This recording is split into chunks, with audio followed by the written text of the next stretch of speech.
दोस्तों, योगी के bulldozer action पर सवाल उठाते हुए चंद्रशेखर आजाद ने कहा कि जब कोई चीज़ पहले से उस जगह पर थी और वहां पर दंगा होने के बाद वो चीज़ अवैध हो जाती है तो पहले सरकार ने उस चीज़ पर कार्रवाई क्यों नहीं की। यह सरकार की गलती है। दरअसल ये मामला बरेली से जुड़ा हुआ है, जहां पर जुमे की नमाज के बाद लोगों पर लाठीचार्ज की गई और फिर 80 लोगों के करीब गिरफ्तार हुए और 2000 के करीब मुकदमे दर्ज किए गए लोगों पर। तो उसी पर चंद्रशेखर आजाद ने सवाल उठाते हुए कहा कि ऐसा लोगों के साथ क्यों किया जा रहा है। देखिए जरा इस वीडियो में।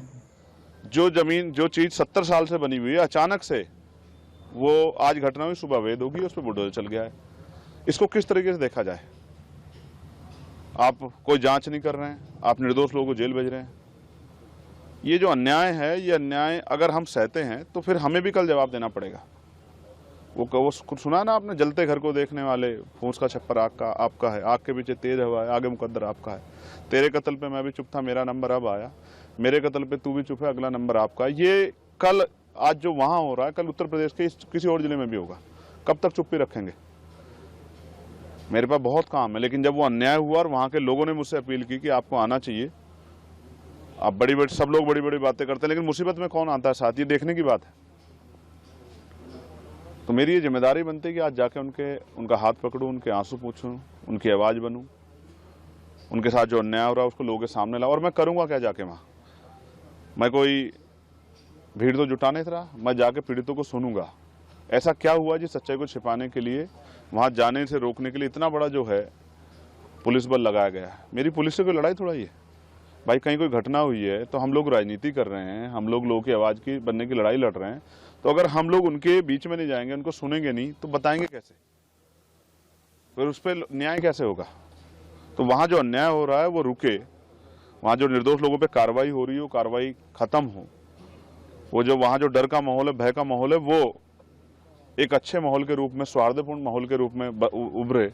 ये जो माहौल बना हुआ है, इसमें लोगों को कुचला ना जाए। मैं बहुत जिम्मेदारी से कह रहा हूँ कि लोकतंत्र को कुचला जा रहा है बरेली में, और अधिकारियों की, एडमिनिस्ट्रेशन की जिम्मेदारी है कि वो लोगों में इस तरह का जो है सामंजस्य, सौहार्दपूर्ण माहौल जो है बहाल कराएं, कि लोगों का ये भय खत्म हो और ये जो अन्याय हो रहा है ये खत्म। प्रशासन का कहते हैं तो माहौल खराब होने का वो है, और तो कहीं ना कहीं माहौल खराब करते हुए, देखते हुए वो लोग आपको रोक रहे हैं, इस वजह से कारण ये भी हो सकता है। अमित भाई, घटना किस तारीख की है? 26 तारीख की। मैं नहीं था वहां, मैं गया था 17 तारीख में। मेरे साथ हजारों लोग थे, कोई माहौल नहीं बिगड़ा। तब तो हम लोग रैली करने गए थे, अपनी बात करने के लिए, प्रभु सम्मेलन में गए थे। लेकिन आज मैं क्यों जा रहा हूं? क्योंकि हालात ऐसे बन गए हैं, और ऐसे समय में भी अगर आज कमजोरों के साथ नहीं खड़ा हुआ तो कल जवाब कौन देगा? आज सब लोगों की निगाह बरेली की तरफ है कि बरेली में जो अन्याय हो रहा है। हैदराबाद से मुझे फोन आए, महाराष्ट्र से मुझे फोन आए, तमाम जो जिम्मेदार लोग हैं, जो इस दर्द को, तकलीफ को देख रहे हैं, उन्होंने मुझे फोन किए कि आपको जाना चाहिए। और मैं वहां जाता हूं जहां अन्याय की पराकाष्ठा हो जाती है, जहां अन्याय सीमा को लांघ जाता है। तो मुझे रोकने से क्या होगा? अन्याय रोकिए ना, झूठी गिरफ्तारियां रोकिए। ये नया जो ट्रेंड बना है कि थाने में आदमी पैरों पे चल के जाता है और बाहर जब आता है तो लंगड़ाता हुआ आता है। तो पुलिस को पीटने का अधिकार किसने दिया है? क्या उन लोगों के मेडिकल हो रहा है? क्या आईपीसी की कोई, अब तो बीएनएस होगी, बीएनएस की कोई धारा ऐसी कहती है कि पुलिस पीट सकती है? तो ये मैं समझता हूं पुलिस को आगे करके, पुलिस को मोहरा बना के जो सरकार करवा रही है, कल जब क्रॉस एफआईआर होंगी, लोग कानूनी रूप से लड़ाई लड़ेंगे, तो ये पुलिस के भाई फंस जाएंगे और सरकार एकदम जो है पल्ला झाड़ ले कहेगी हमें पता ही नहीं इन्होंने ऐसा क्यों किया। तो ये अन्याय रुके, उसके लिए किसी मेरे जैसे एक आदमी को खड़ा होना पड़ेगा, अपने जान को भी दांव पे लगाना पड़ेगा, जान की बाजी लगानी पड़ेगी कि अन्याय बंद हो। और मैं अपनी ड्यूटी कर रहा हूँ, क्योंकि मैंने पार्लियामेंट में ओथ ली है कि देश के प्रत्येक आखिरी व्यक्ति के लिए भी हम लोग खड़े रहेंगे, उनकी आवाज़ बनेंगे, उनके पास न्याय होगा, उनके अधिकारों पर अतिक्रमण होगा तो उनकी आवाज़ उठाने का काम करेंगे। मैं अपनी ड्यूटी कर रहा हूँ, इसके लिए मुझे तनख्वाह मिलती है। मैं ईमानदार आदमी हूँ, मुझे तनख्वाह मिलती है। जो तनख्वाह जिन लोगों के टैक्स के पैसे से मिलती है, उनके साथ अन्याय हो रहा है तो उनकी लड़ाई लड़ रहा हूँ। किसी और पे भी होगा उसकी भी लड़ाई लड़ूंगा।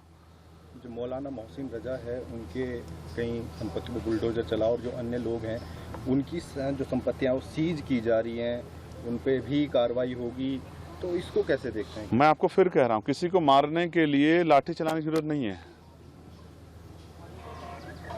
कोई जरूरत नहीं लाठी चलाने की। आप उसकी जो आर्थिक रिसोर्स हैं, उसके जो आर्थिक साधन उनको तोड़ दो, उसकी आय के जो साधन है उसको तोड़ दो। ये सिर्फ राजनीतिक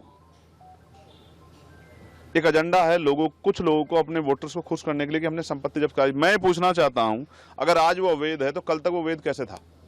फिर ये प्रशासन, एडमिनिस्ट्रेशन, सरकार क्या कर रही थी? पिछले 8 साल में क्यों नहीं देखा गया कि वो अवैध है? क्या लोगों ने जबरन कब्जे कर रखे हैं? लेकिन वो घटना के अगले दिन ही बाद अवैध कैसे हो जाता है? उसमें बुलडोजर कैसे चल जाता है? कौन से कोर्ट के आदेश चला? सुप्रीम कोर्ट की फटकार लगी सरकार को। फिर भी ये सरकार जो है, क्योंकि ये रोटी नहीं देगी, ये रोजगार नहीं देगी, ये महंगाई खत्म नहीं करेगी, ये कर्मचारियों के हितों का ध्यान नहीं रखेगी, पुरानी पेंशन नहीं देगी, ये नई नियुक्तियां निकालेगी, ये पेपर लीक नहीं रोकेगी, ये आशा, आंगनबाड़ी, भोजन माता, पीआरडी के जवान, होमगार्ड के जवानों को जो है वेतन वृद्धि नहीं करेगी, ये पुलिस के भाइयों को जो है पुलिस रिफॉर्म नहीं लागू होने देगी।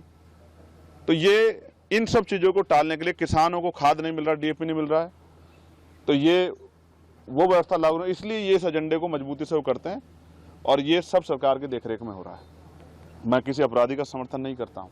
अगर कोई अपराध करेगा उस पर लेकिन उसका आपके कोई ऐसी रिपोर्ट तो हो जिसमें दिखाई दे कोई अपराध कर रहा है? क्या ये पहली बार धरना प्रदर्शन हुआ है जिसमें 82 लोग जेल चले गए हैं? आज लोग घर से भाग रहे हैं, पलायन कर रहे हैं, ताले लग गए हैं। और जो मैंने कल की पीसी में सुना था, जो आला हजरत की दरगाह से हुई थी, उसके बाद मेरे मन में और चिंता पैदा हुई कि अगर आज हम लोग चुप रहे तो फिर कल हम आंख नहीं मिला पाएंगे। ये राजनीतिक लड़ाई नहीं, ये न्याय की लड़ाई। दोस्तों, अगर वीडियो पसंद आए तो वीडियो को एक लाइक करें और चैनल को सब्सक्राइब जरूर करें।